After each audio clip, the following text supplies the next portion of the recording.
Hello, my name is Henry Pearson, and the seafloor location that I chose is at 12.332, negative 122.288.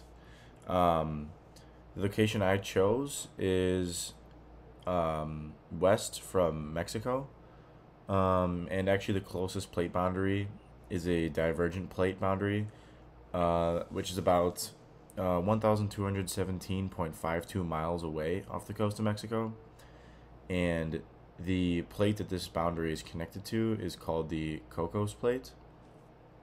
Um, so knowing my location is west of Mexico obviously tells us that it is in the Pacific Ocean. Just kind of around the area on the seafloor, you can see a few seamounts and abyssal hills.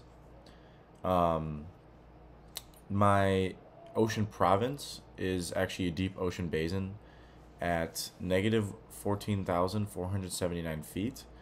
So that would make sense as to why there would be some abyssal hills and seamounts that you can kind of see on the map. Um,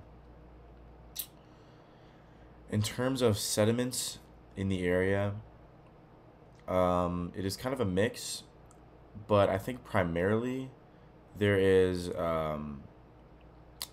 uh, calcareous ooze. I would say that's probably the most prevalent sediment in the area.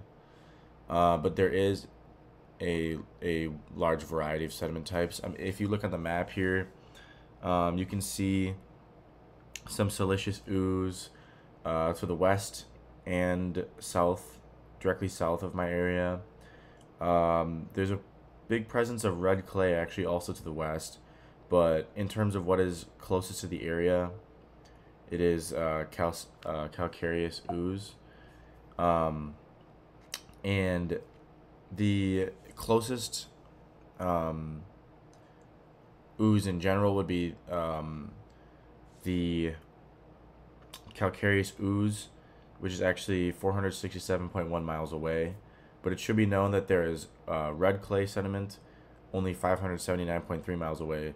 So it is a pretty big mix of sediment types, but definitely the calcareous ooze is the most prevalent. Um, yeah, I would say that's probably all that there is to say about my area. Oh, it should be worth mentioning that my location is 1,088.88 miles from the nearest continent. So it is pretty kind of in the middle of nowhere in the Pacific Ocean.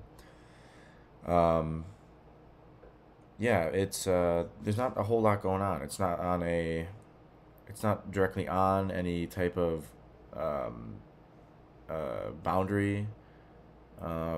It's just a deep ocean basin province with just a few seamounts and abyssal hills for defining features. But yeah, that's all that I have to say. Thank you.